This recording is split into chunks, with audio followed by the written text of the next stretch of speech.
कळमडू नारायणी नदीच्या किनाऱ्यावर वसलेलं चाळीसगाव तालुक्यातील सुमारे 10,000 लोकवस्ती असलेलं हे सुंदर आणि मनमोहक असं गाव। गावातील वृक्षराजी, देऊळ, चौक, रस्ते, शेती आणि भोळी भाबडी माणसं ही या गावाची साधी मात्र आकर्षक अशी विशेषता। गावाचा विकास करण्याचा वारसा जपला तो चाळीसगाव तालुक्याचे तरुण आणि तडफदार व्यक्तिमत्व अशी ओळख असलेल्या आमदार मंगेशदादा चव्हाण यांनी। मंगेशदादांनी आपल्या कृतिशीलतेतून विकासाची बीज या गावात पेरली आणि आपल्या विकासाची वचनपूर्ती आपल्या कार्यातून करून दाखवली। पक्षपात नाही, जातपात पात नाही, ते कुठल्याही समाजाला सर्व धरून चालतात आणि तालुक्याचा विकास कशा प्रकारे होईल हेच त्यांच्या डोक्यात राहतं। ते कधीही जातीपातीचं राजकारण न करता तालुक्याला विकासाच्या मार्गावर घेऊन चालतात। गावातील प्राचीन महादेव मंदिर, महानुभाव पंथाचे श्रीकृष्ण मंदिर आणि सतनपुरी महाराज मंदिर ही भक्तीची मूळ स्थाने। चाळीसगाव तालुक्यात असलेल्या या कळमडू गावात आपल्या कामाने भुरळ घालणाऱ्या आमदार मंगेशदादा चव्हाण यांनी विकासाची जणू बागच फुलवली आहे। नारायणी नदीला विकसित करण्याचा आमदार मंगेशदादा चव्हाण यांचा दूरदृष्टीने केलेला विचार गावाला विकासाची वाट दाखवून प्रेरणा देणाराच ठरतो। नदीवर पाईप मोरी बांधकामासाठी 5 कोटी रुपये मंजुरीतून साधलेला विकास हा दीर्घकालीन फायद्याचा ठरलेला आहे। मंगेशदादांनी गावात आमदार निधीतून LED मिनी हाय मास्टर लॅम्प बसवून गावातल्या अंधारावर विजय मिळवला। सोबतच ग्रामीण रोजगार हमी योजनेअंतर्गत पेवर ब्लॉक बसवून गावाला सुशोभीकरणाच्या टप्प्यात अधिक भर घातली। कळमडू येथील बजेटमधून निर्माणाधीन असलेले तलाठी कार्यालय ही गावच्या तालुका स्तरावरील विकासाला मोठा हातभार लावणारी ठरणार आहे।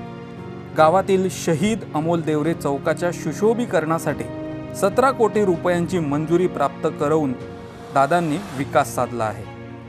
सामाजिक न्याय विभागाअंतर्गत गावातील दलित स्मशानभूमीकडे जाणारा रस्ता सुधारण्याचे काम आणि संत रविदास सामाजिक भवन तसेच स्मारकाच्या बांधकामाला पूर्णत्वास आणून विकासासह गावातील भावनांचा आदर दादांनी केला। गावाजवळ असलेल्या पोहरे रस्त्याला संरक्षण भिंतीच्या बांधकामासह सुशोभीकरणाला पूर्ण स्वरूप दिले आहे। तसेच गावातील छत्रपती शिवाजी महाराज चौकाचे सुशोभीकरण आणि परिसरातील अनुषंगिक कामे तब्बल 20 कोटी रुपयांच्या मंजुरीतून पूर्णत्वास आणून मंगेशदादांनी विकासाची धुरा जपली आहे। गाव तिथे विकास साधून त्यांनी तालुक्याला आपल्या स्वप्नातील गाव हे मूर्तिरूपात आणले आहे। 17 कोटी रुपयांच्या निधीतून कळमडू गावातील स्मशानभूमीकडे जाणाऱ्या रस्त्याच्या काँक्रिटीकरणासाठी मंजुरी मिळाली आहे। कळमडू गाव तेच शिंदवाडी रस्ता बांधून आमदार मंगेशदादा चव्हाण यांनी 2 गावांना जोडून विकासाच्या वाटा अधिक खुल्या केल्या। गावाच्या विकासासाठी जिल्ह्याची हद्द असलेला रस्ता विकसित करून विकासाला गावाच्या पायथ्याशी घेऊन येत आमदार मंगेशदादा चव्हाण यांनी आपली कृतिशीलता दाखवून दिली आहे। सगळ्यात आधी महत्त्वाचा आवर्जून सांगायचा विषय जर झाला तर करमूड ते शिदवाडी रस्ता जो होता तो जवळजवळ म्हणजे बरेच आमदार झाले, बरेच लोकप्रतिनिधी येऊन गेले, बऱ्याच प्रतिनिधींनी नारळही फोडली, पण कुठल्याही लोकप्रतिनिधींनी तो रस्ता आत्तापर्यंत कंप्लीट केला नव्हता। पण आदरणीय मंगेशदादांच्या माध्यमातून तो रस्ता इतका म्हणजे सुटसुटीत, ज्या रस्त्यात पूर्वी अक्षरशः गाडं बैलसुद्धा जाऊ शकत नव्हतं त्या रस्त्यात आज जवळ कुठलंही मोठं वाहन तुम्ही नेऊ शकतात इतकं म्हणजे सोयीस्कर काम झालं ते। आणि जवळजवळ गावातले जवळजवळ 50% शेतकऱ्यांचा रस्ता तो आहे, त्या शिवारात शेती, म्हणून ते आवर्जून मंगेशदादांनी त्या कामाचं म्हणजे त्या कामामुळे गाव असं भावनिक झालं आहे मंगेशदादांविषयी की तो खूप महत्त्वाचा मुद्दा होता।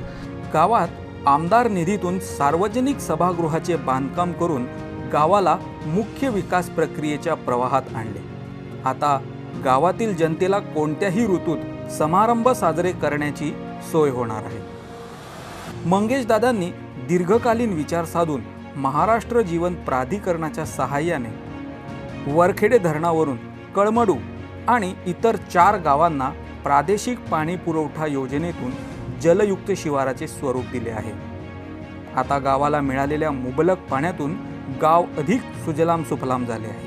आमदार मंगेशदादा चव्हाण यांनी केलेल्या कामाचे प्रतिबिंब आता गावाच्या विकासातून सहज दिसून येते।